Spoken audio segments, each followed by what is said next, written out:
BBS 부산 경남 라디오 830.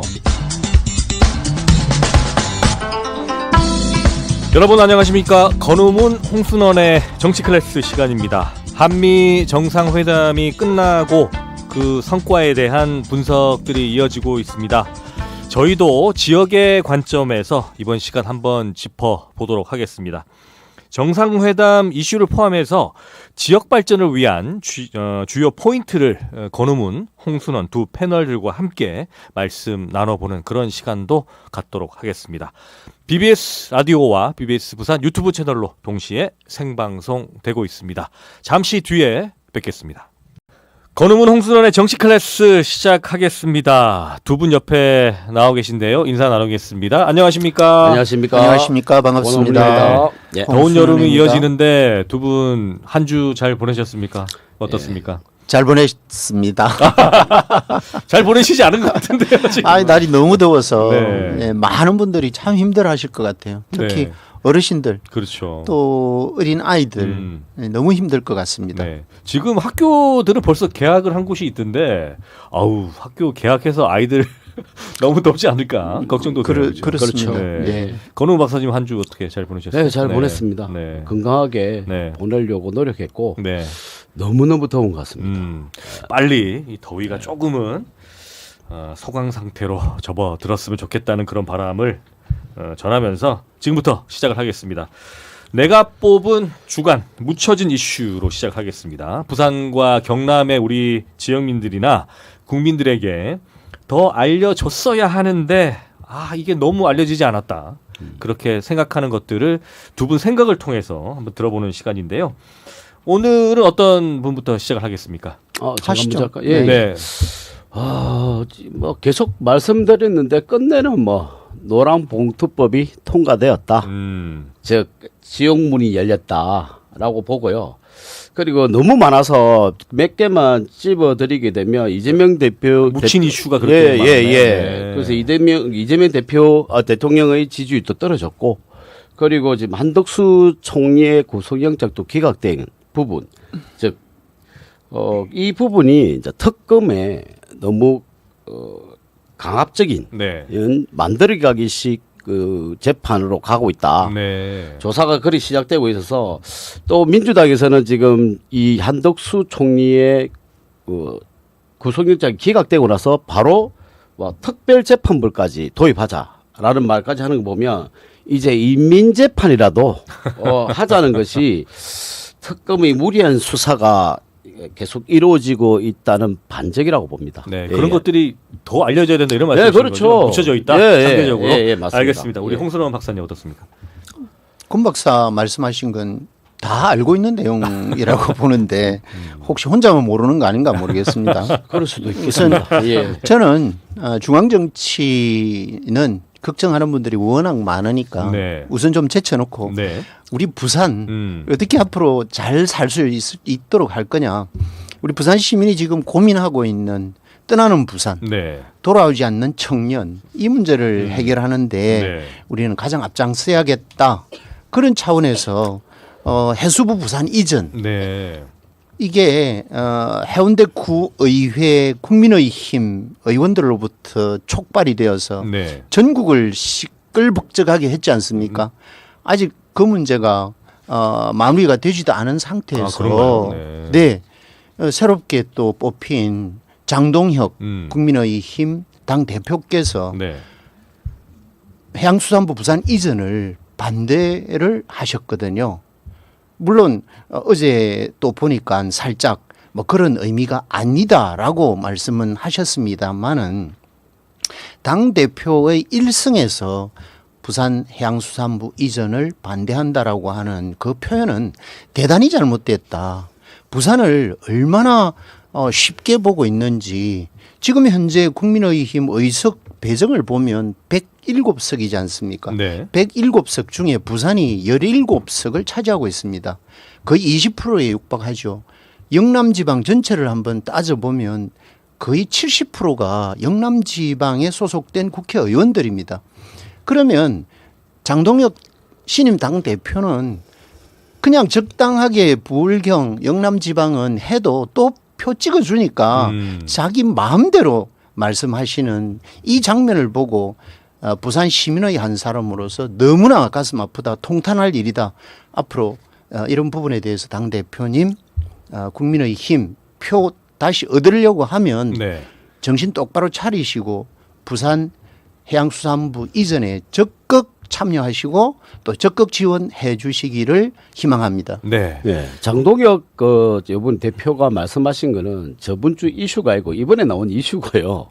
지금 장동혁 대표도 부산을 홀대한다는 뜻이 아니라 대표란 자체가 전국적으로 비전을 봐야 되고 정책을 봐야 되지 않겠습니까? 네. 그러다 보면 부산에 대한 간과할 수 있는 부분도 있지만 어제 분명히 부산의 가계 해수부가 이전되기 위해서는 인프라를 구성하기 위한 관련된 기관들이 다 내려와야 되지 않겠냐라는 말씀을 드린 거고 해수부 하나만 내려온다 해가지고 이게 그만큼 시너지 효과가 있을까? 아니다.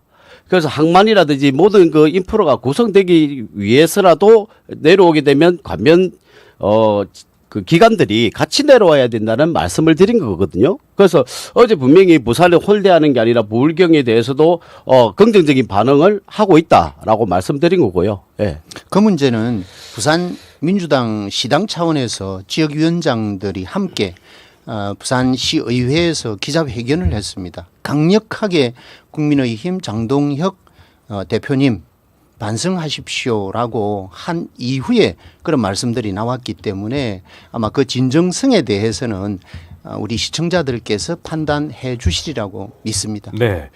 해양수산부 이전 문제가 먼저 묻혀진 이슈에서 제기가 됐기 때문에 해양수산부 이야기를 먼저 좀 시작을 할까요? 자, 그러면 이 국민의힘 신임 지도부에서 촉발된 이 논란이 이 입법 과정에서도 지금 계속 이어지고 있거든요. 그러니까 장동혁 대표가 말씀하신 부분이 해양수산부를 단순히 이전하는 것이 아니라 이 법안 내용에도 추가적으로 더 강화할 수 있는 이런 내용들이 담겨야 한다는 게 이제 장동혁 대표의 입장이고 민주당의 입법 내용들은 조금 그 장동혁 대표의 입을 빌리자면 다르다라고 이렇게 주장을 하고 있거든요. 이 부분에 대해서 어떻게 보십니까, 우리 형선 박사님? 네. 일단은 장동혁 대표는 반대를 한 건 사실이고요. 네. 네, 그 부분이 화들짝 문제가 되니까 아마 물론 그 당내에 부산 지역의 국회의원들 많은 항의가 있었겠죠. 네. 표면적으로 나타나지는 않지만 그중에 딱 한 분이 언론에 공개된 자료를 제가 봤습니다. 사상구의 김대식 의원은 네. 정확하게 당대표의 그 발언에 대해서 잘못됐다고 지적을 했는데 나머지 부산 지역 소속 국민의힘 의원들은 아무런 표현이 없었던 것 같습니다. 제가 아직 확인을 못해서 그런지를 모르겠습니다만은 네. 그런 차원에서 볼 때 당대표의 그 막중한 책임감을 가지고 있는 입장에서 부산 시민의 목숨이 걸려 있다라고 해도 과언이 아닌 해양수도 부산을 만드는 그 기점에 가장 중심적 역할을 할 수 있는 해양수산부 이전 이 부분에 대해서 다른 의견을 낸다라고 하는 것은 물론 말씀하신 것처럼 기타 기관이나 또는 가덕신 공항이나 주변 인프라를 구축하는 부분들에 대해서 고민하시는 것 그건 인정합니다. 그렇지만 그것을 먼저 말씀하시고 문제점을 말씀을 하셨다라면 네. 우리도 박수 칠 일이죠. 근데 그게 아니라 반대를 먼저 이전에 대해서 반대를 먼저 하시고 주변 인프라가 구축이 안 돼 있는 상태에서 성공하겠나 이런 표현은 누가 들어도 오해를 할 수밖에 없고 또 부산 시민의 입장에서는 감정이 굉장히 상할 수밖에 없는 그런 말씀이었다.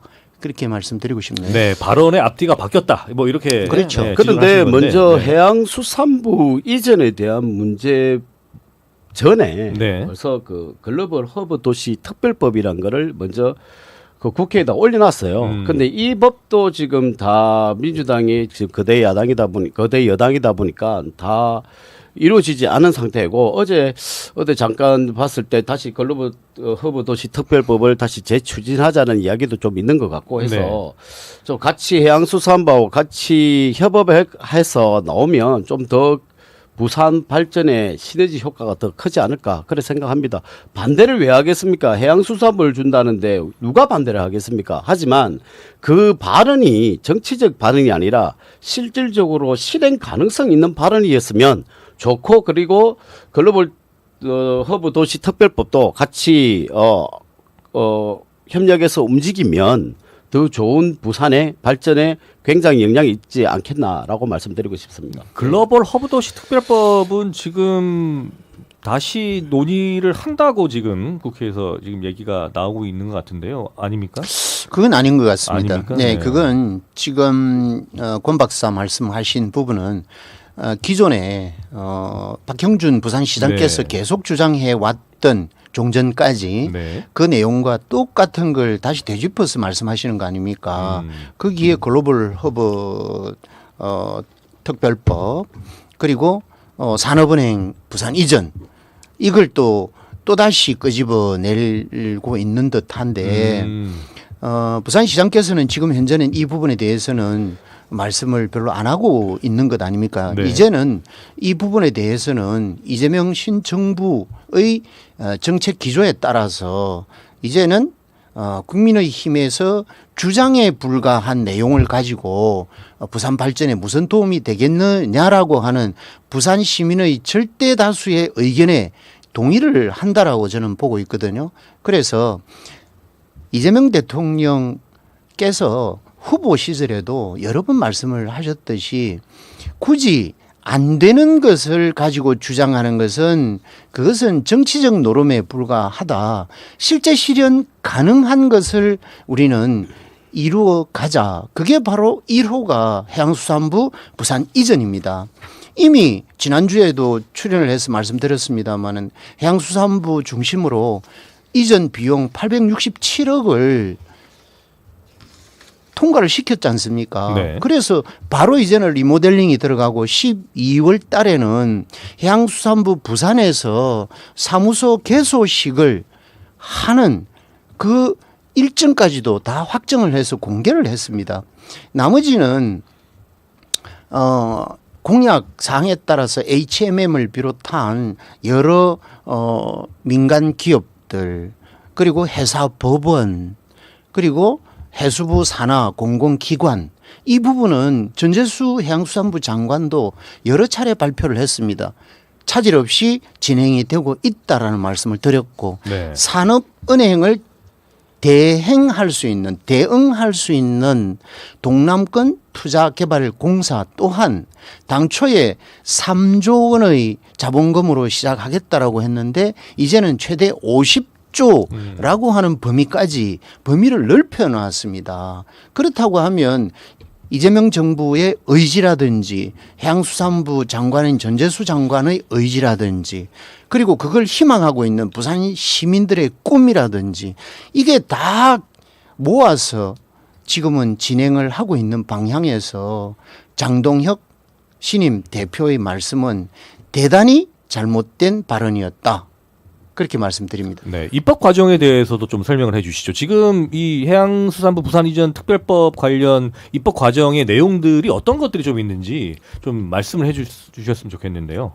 저는 입법 어떻습니까? 과정에 네. 대한 부분을 차치하더라도 네. 지금 사실 예산이 과연 있을까? 지금 그 예비비는 확정돼 있지 않습니까? 아직까지는 네. 지금 네. 867억 네, 확정돼 있죠. 통과됐습니다. 네, 네. 그래서 제가 볼 때는 과연 이게 제대로 된 예산들이 확정되어서 할 수 있을지에 대한 부분은 지금 정부에 대한 예산이 많이 부족하다. 국가 부채가 늘어나고 있고 국채도 많이 발행하다 보니까 이 경제가 자체가 흔들리는 부분이 많다는 이야기가 많이 놓이기 때문에 이 부분도 사실은 좀 지켜봐야 되지 않겠나라는 생각을 가지고 있고요.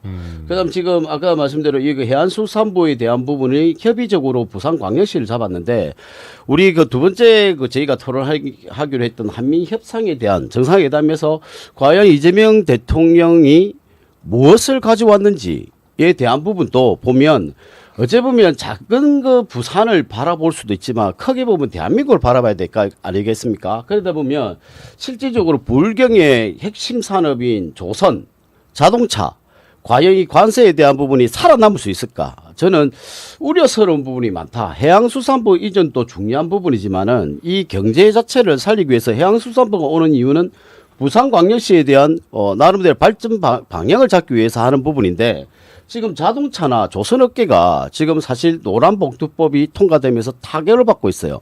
그러면 이 기업이 살아남지 못하면 과연 해양수산부가 뭐가 필요했을까요?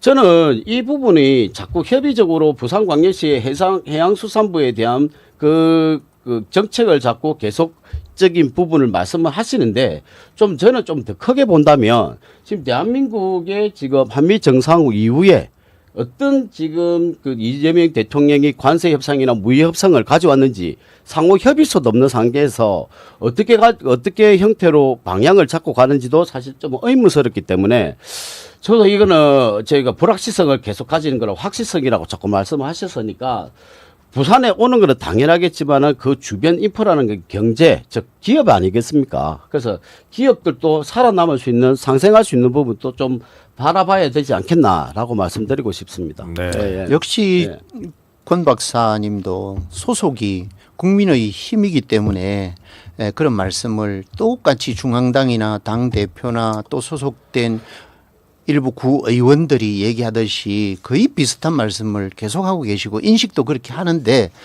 시민들의 입장에서는 권우문 박사도 부산 시민이 맞습니까? 이렇게 아마 질문을 하실 것 같습니다. 부산 시민이라면 지금 현재는 중앙정치의 이슈보다는 부산 시민의 먹고 사는 문제를 우리가 어떻게 해결할 거냐. 부산의 청년들이 일자리가 없어서 떠나고 있는 이 상황을 누가 책임을 지고 누가 준비를 하고 어떻게 하면 다시 청년들이 돌아올 거냐. 거기에 대해서 우리는 집중적으로 토론하고 여기에는 여야를 막론하고 이 부산 사람들은 한 마음이 돼야 되는 이런 시점 아닐까요? 그래서 저는 생각은 확실히 좌파 정권은 무능하다. 실질적으로 2, 3개월 정도 지났지만 지금 보여주는 것이 없다. 즉 무역에 대한 부분, 관세에 대한 부분, 협상에 대한 부분이 지금 말씀대로 해양수산부가 내려온 이전하는 거는 당연히 부산에서 유치하는 게 중요하죠. 그런데 그 유치하기 위한 방법이 일자리 창출이라든지 기업이 활성화되고 무역이라든지 잘 먹고 잘 살기 위해 하는 방법인데 지금 우측 깜빡 켜고 좌측으로 가는 개념처럼 지금 제가 생각하는 부분은 이 경제 부분이 가장 중요한 게 부산이든 대한민국이든 똑같은 상황인데 저는 아까 말씀대로 첫 멘트에 말씀드렸지 않습니까? 지금 대한민국 경제의 지옥문이 열렸다. 마찬가지로 저는 이 부산광역시 시민이냐 아니냐라고 말씀하시는데 저도 당연히 부산 시민이지만 지금 대한민국 전체 경제가 지금 많이 흔들리는 부분이기 때문에 자꾸 해양수산부 이슈를 잡아서 우리 부산에 지금 정치적인 생각을 가지고 있는지 모르겠지만 저는 지금 사실은 노란복두법이 상당히 위험하다 봅니다. 그래서 그 부분을 제가 계속 말씀드리는 거고 어찌 보면 다 연결되는 거거든요. 상호작용에 의해서. 그래서 지금 저도 참, 이 노란복두법 시행되고 나서 벌써부터 지금 그 원청에 대한 고소고발이 들어가고 있고 지금 다 파악하고 있고 지금 벌써부터 우리나라가 지금 어떻게 흘러갈지 뉴스를 보게 되면 계속 파업밖에 없어요. 원청이 하청이 원청을 고발하는 사태. 이런 사태까지 일어나는 거 보면 우리 대한민국을 바라보는 그 국민들께서도 시각을 좀 크게 봤으면 좋겠다라고 말씀드리고 싶습니다. 참 죄송한 말씀인데 어제 한국은행 이창용 총재께서 발표를 했습니다. 어제 물가 조정 회의가 있었죠. 그 자리에서 어떻게 발표했습니까? 대한민국 GDP가 당초 0.8% 예측에서 0.9% 상향 조정을 했습니다. 0.1% 올라왔다라는 것이죠. 그러면 우리 경제가 망하는 길로 가고 있습니까? 그리고 내년도 대한민국 경제 성장률을 당초 0.9%를 잡았습니다. 한국은행에서요. 그런데 최소 1.4% 정도까지는 갈 수 있겠다라고 조정을 했습니다. 이런 결과도 결국 좌파의 무능함에 의해서 만들어지는 걸까요? 지금 현재 권은문 박사 말씀하시는 그런 내용들은 정확한 팩트 체크를 하시고 중앙 정치에서 얘기하는 걸 앵무새처럼 따라 하실 일이 아니라 진짜로 데이터를 가지고 말씀하시고 또 여러 번 말씀드리지만 우리는 부산 BBS입니다. 부산 지역에서 부산 지역 시민들이 어떤 고민을 하고 부산의 미래를 어떻게 만들어 가야 할까를 걱정하기 위해서 우리 정치 토크를 이 자리에서 하는 거 아닙니까? 그래서 그런 관점에서 좀 더 관심을 가지고 말씀을 하시면 좋겠습니다. 그래서 제가 말씀드린 거지 않습니까? 지금 해양수산부 이전에 대한 부분은 부산 경제 발전을 위해서 하는데 지금 부울경의 경제가 지금 노란봉투법이라든지 노조에 대한 부분 때문에 힘든 부분이 있기 때문에 서울 중앙과 부산과는 저는 틀리지 않다고 봅니다. 서울이 움직이고 부산이 움직이고 부산이 움직이고 서울이 움직인 거 중앙이 움직인 거지. 지금 아까 말씀드린 앵무새처럼 말씀하신다는데 앵무새처럼 하는 게 아니라 일반 국민들이 전체가 느끼고 있어요. 지금 지지율도 떨어지는 거 보면 뭐가 문제지를 아직까지 모르는 거예요.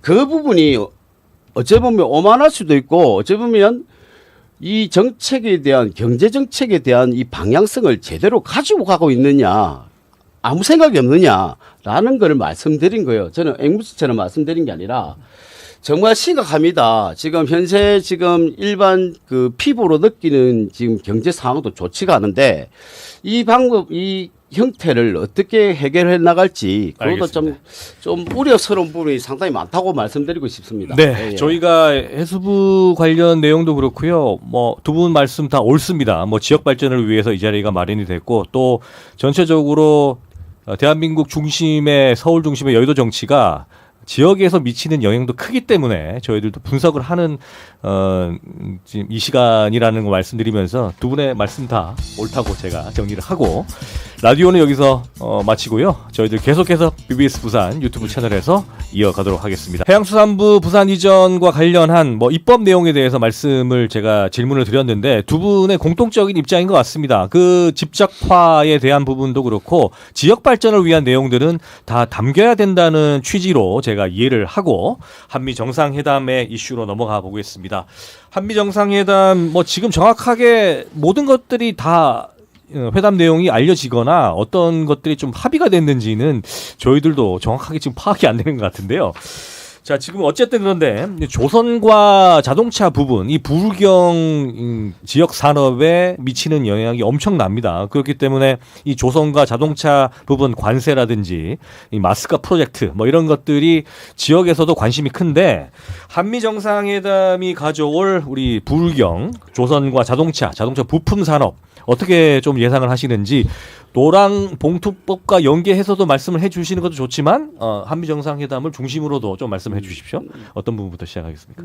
우리 뭐 좋은 뭐 언론에 항상 뭐 이재명 대통령이 한미 정상회담이 성공적이었다라고 네. 말씀하시니까 먼저 우리 그 홍순원 박사님께서 먼저 네. 말씀해 주시면 제가 그에 대한 또 말씀을 드리겠습니다. 네, 알겠습니다. 이번에 방미를 한 형태는 실무 방문이죠. 네. 네, 실무 방문을 통해서 이재명 대통령과 트럼프 대통령이 회담을 가졌습니다. 그 이전에 일본을 방문을 해서 이시바 총리와 많은 대화를 하고 그렇게 미국으로 바로 건너가신 거죠. 네. 그게 바로 지난주에도 말씀드렸듯이 실용 외교를 지향하는 이재명 대통령의 스타일이다. 네. 그걸 우리는 다시 한번 느낄 수 있는 시간이었다는 겁니다. 이재명 대통령과 트럼프 대통령 간에는 불과 주어진 시간은 만찬을 포함해서 3시간도 채 못 되는 시간이었죠. 그럼에도 불구하고 많은 국가 원수들이 트럼프 대통령의 집무실 안에서 마주보고 대화하는 것 자체를 굉장히 어려워하고 또 싫어한다라고 그렇게 외신들은 전하고 있지 않습니까? 그럼에도 불구하고 이재명 대통령은 당당하게 트럼프 대통령과 대화를 시작했고 또 과정 속에서 우리가 원하는 방향에 거의 만족하는 이런 성과를 가져갔다라는 것. 이게 이제 물론 국민의힘은 정반대되는 이 얘기들을 했습니다. 국민의힘의 입장에서는 이번에 아마 이렇게 추정했겠죠. 이재명 대통령, 트럼프 대통령 앞에 가서 꼼짝 못하고 지난번에 다른 나라의 국가 원수 이름은 거명하지 않겠습니다만은 처럼 쫓겨 나올 것이다. 이렇게 얘기도 했습니다. 또 심지어 보수 유튜브에서는 어떤 말들이 돌았습니까? 미국에 가면 이재명 대통령이 돌아오지 못할 가능성도 있다라고 이렇게 보수 유튜브 일부에서 얘기한 쪽도 있었고 저도 들었던 것 같아요. 네. 그리고 회담 3시간 전에 트럼프 대통령 SNS에서 어떻게 올렸습니까? 대한민국은 현재 완전히 뭐라고 그럴까요? 그 혁명적, 다시 말하면 윤석열 전 대통령의 현재 구속 과정이라든지 그리고 또 그동안의 내란 사태에 대한 처리 과정 이런 것들에 대해서 잘못된 인식을 가지고 있는 그런 상황이었죠. 네. 심지어 뭐 교회를 탄압한다. 네. 그리고 미군 압수수색을 한 부분. 부대에 압수수색을 한다. 뭐 이런 등등의 그래서 대한민국과는 협상할 거래할 것이 없다라고 이렇게까지 얘기를 했습니다. 그런데도 불구하고 이재명 대통령은 완벽한 대화의 장을 만들어서 마무리를 잘하고 오신 것이죠. 네. 저는 냉정하게 이재명 대통령의 한미 외교는 뭐 트럼프의 심각한 뭐 수준의 발언이라든지 뭐 자극적인 이야기가 그냥 조용히 언론의 보도 없이 그냥 넘어가서 뭐 잘했다 용병 것처럼 말씀하신다고 하는데 하지만 실상은 지금 어떻게 관세 협상이었거든요. 이 부분은 그대로 가지 않겠나. 그러면 공동 합의서도 없었고 그러면 트럼프와의 결과물이 무엇인지에 대한 부분도 국민들에게 알려줄 의무가 있는데 그 부분도 지금 알려지지가 않는가 보면 그냥 그 관세 협상은 자동차 15% 그다음 마스가는 조선업이 거의 다 미국 가서 미국을 먹여 살려야 되는 부분 그다음 철강이나 알루미늄 같은 경우는 50% 이래 된다면 저희나라에서도 조금 기업들도 충격받을 것이고 그다음에 직격탄을 맞는 거는 당연하게 이야기할 것인데 끝내는 아까 그 말씀대로 트럼프와 이재명 대통령의 그 회담에서 잭 스미스라는 말이 나왔거든요. 잭 스미스가 무엇을 의미한지는 뭐 국민들도 신문에 봐서 알 수 있을 것이고 해서 그 한 부분으로 그냥 말씀을 정리를 하겠습니다. 네. 예.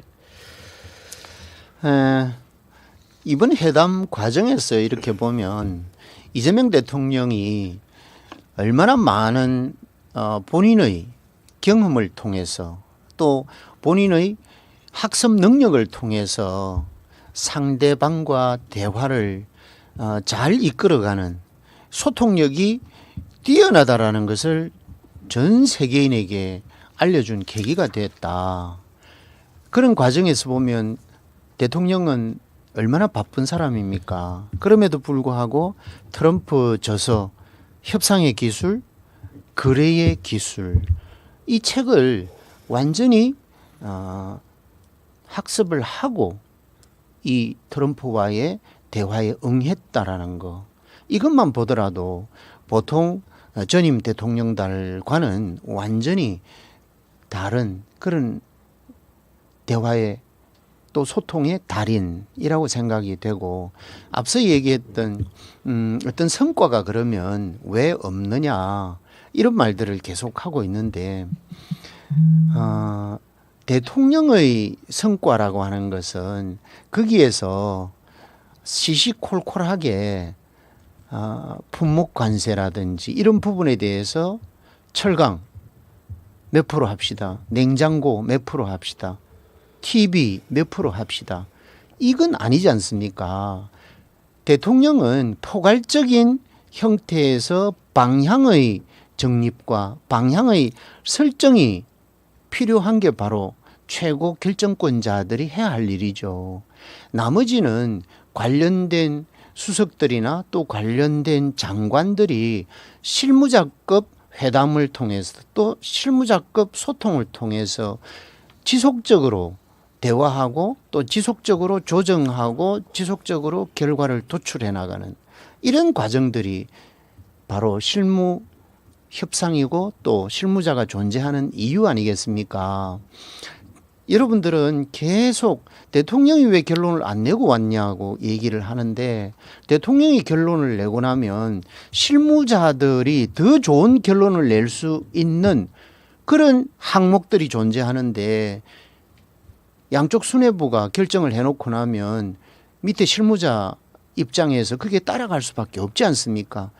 그 좋은 사례가 바로 윤석열 전 대통령이 저질러 놓은 이 의료계 사태와 똑같은 현상입니다. 대통령이 실무장관이나 실무자들의 의견을 완전히 듣지 않고 본인이 발표를 해버리지 않습니까? 2,000명 의대생 정원. 그러고 나니까 어떤 문제가 생겼습니까? 모든 해당 부처나 참모들은 2,000명 맞추기에 급급했습니다.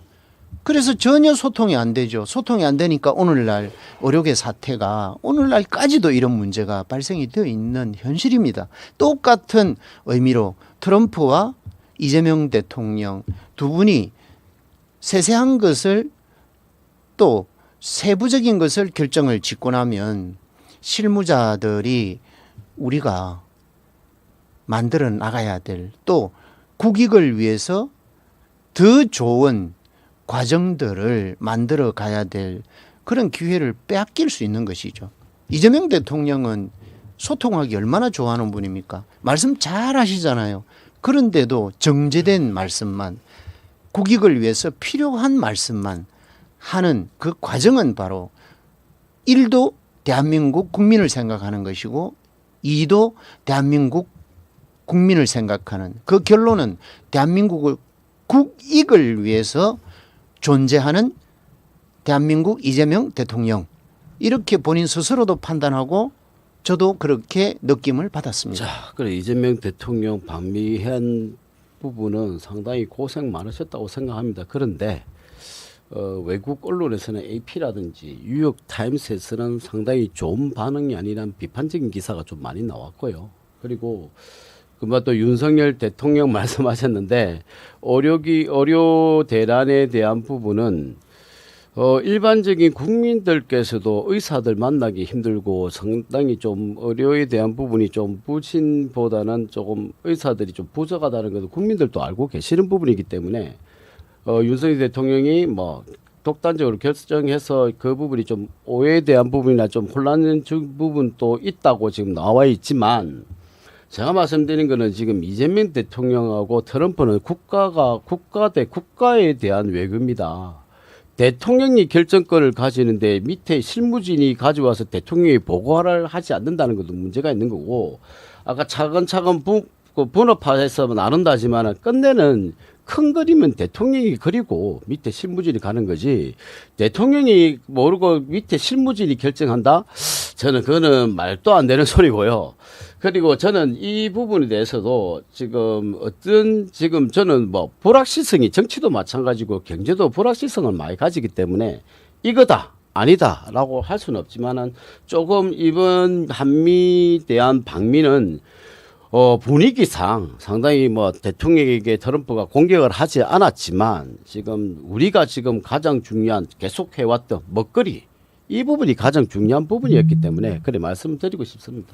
네. 제가 본 외신은 부정적인 보도를 보지를 못했는데 권 박사는 어느 나라 외신을 보고 말씀하시는지 이해가 안 되는데 다시 한 번 더 체크해 보십시오. 외신은 오히려 우리 국내 언론보다도 훨씬 더 강한 좋은 평가를 하고 있다라는 걸 제 눈으로 확인을 했다라는 말씀을 드리고 그리고 금방 말씀 잘 하셨습니다.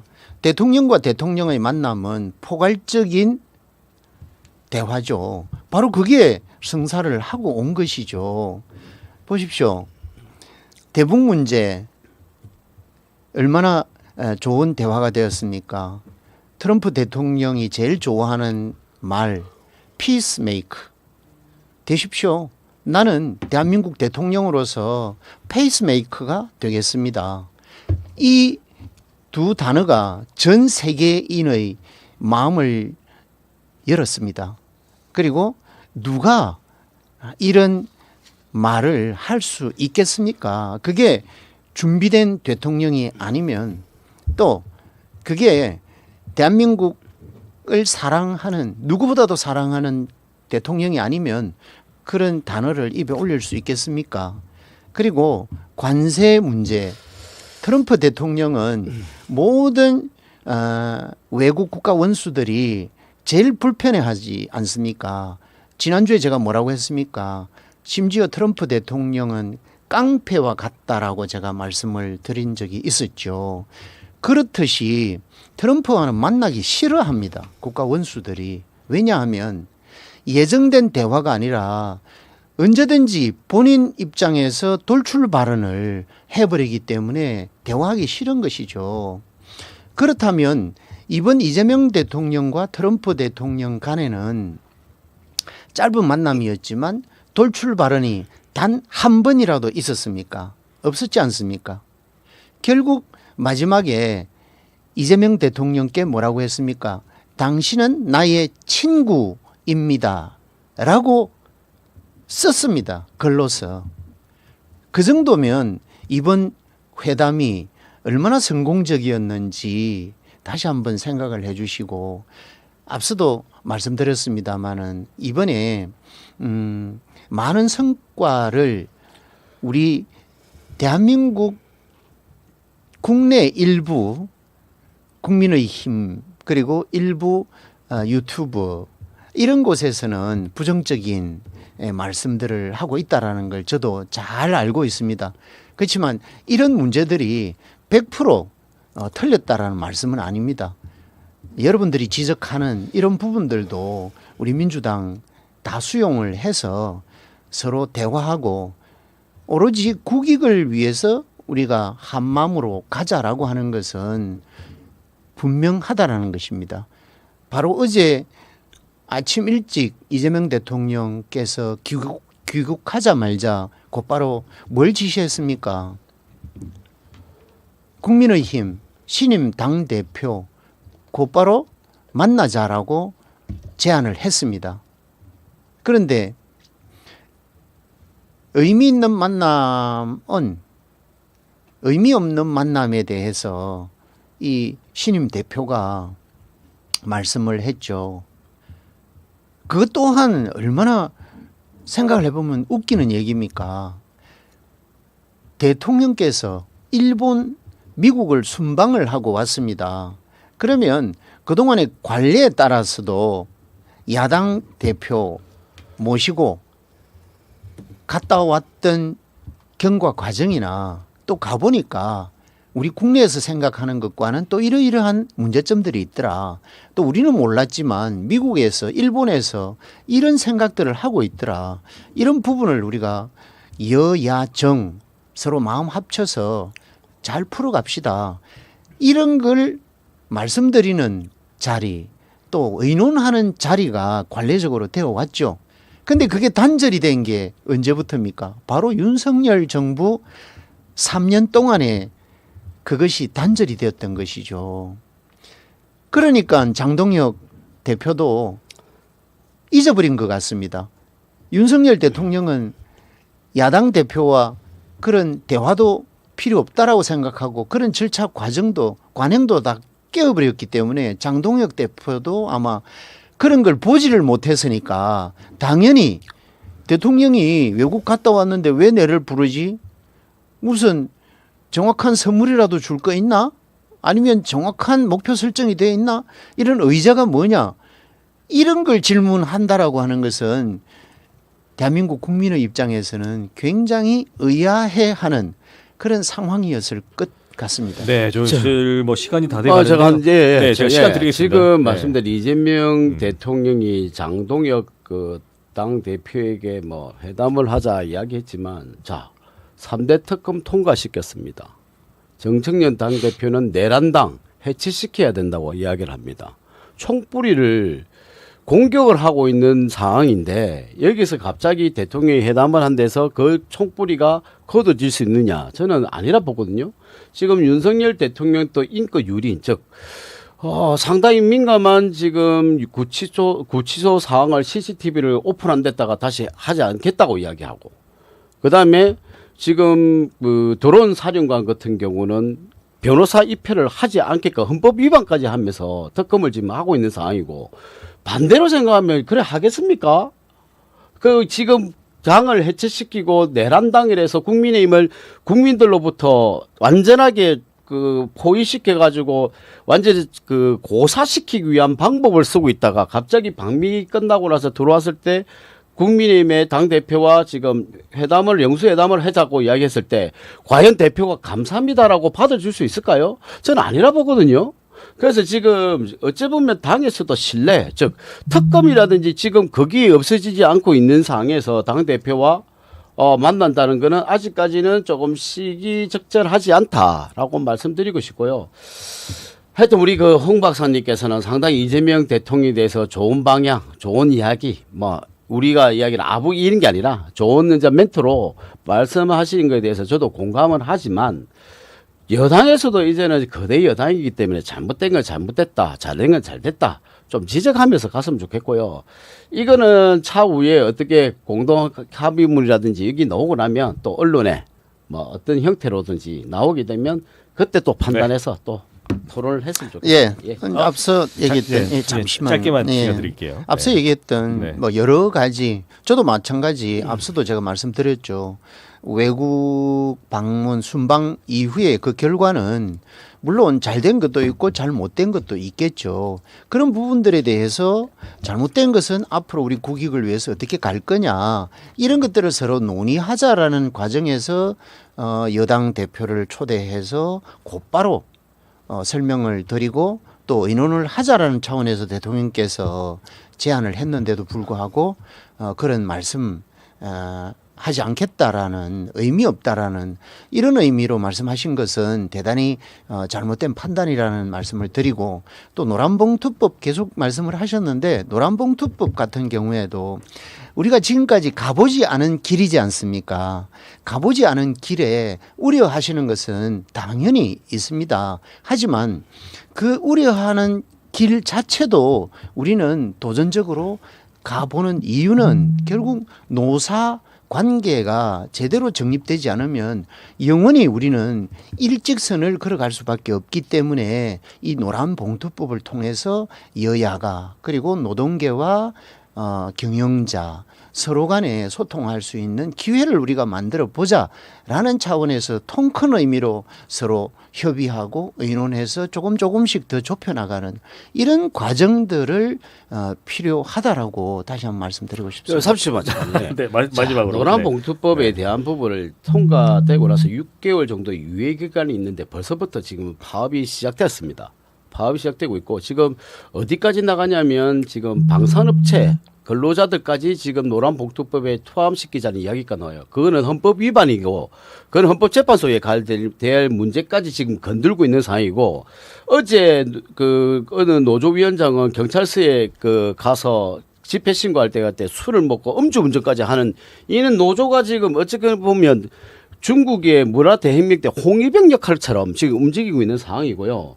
그다음 두 번째는 옛날에 우리 이재명 대통령이 방미하고 와서 국민의힘이 자꾸 이재명 대통령을 국익을 제외시키는 발언을 한다는데 옛날에 윤석열 대통령이 있을 때 바이든 날리면 이거 갖고 MBC 방송하고 얼마만큼 공격했습니까? 그래서 제가 항상 말씀드리게 세상은 돌고 도는 것처럼 정치도 돌고 도는 거기 때문에 이게 저희가 공격을 안 하고 이게 문제가 아니라 어찌 보면 좀 뒤돌아봐라. 라고 말씀드리고 싶습니다. 예. 탄핵을 반대하는 여러분들과 무슨 대화가 되겠습니까만은 네. 지속적으로 그렇게 반대를 위한 반대를 하지 말고 이제는 대통령이 마음을 열고 실용 외교 또 실용 미래 또 실용 정책 이것을 강조할 때 서로 대화의 구조, 대화의 문을 열어보자라는 그런 말씀을 드리고 싶습니다. 알겠습니다.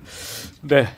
정책과 입법 방향에 대해서는 양 당이 시각이 다를 수밖에는 없다고 생각이 듭니다. 그것들을 어떻게 좁혀가서 합의점을 찾아내는가 그리고 그 방향대로 함께 갈 수 있는가가 정치가 하는 역할인데요. 어쨌든 그런 합의점 그리고 그런 공통의 생각들을 모아가는 과정들을 저희 방송이 조금이나마 힘이 될 수 있겠으면 좋겠다라는 바람으로 저희 이 시간 계속 마련하고 있으니까요. 두 분의 시각이 다르다고 두 분이 절대적으로 사이가 나쁘거나 그런 것은 아닙니다, 여러분들. 그 점은 유의해 주시고요. 각 당의 입장들은 정책과 방향들은 시각이 다를 수밖에 없다는 점을 꼭 염두에 주셨으면 좋겠습니다. 저희들 한미 정상회담 관련 내용들은 일단은 그 과정 속에 발판이 마련됐다고 생각을 하고 추후에 나오는 그 합의된 내용들은 구체적으로 꼭 다뤄보는 시간들을 저희들 가져보도록 하겠습니다. 이번 주는 여기서 정리하겠습니다.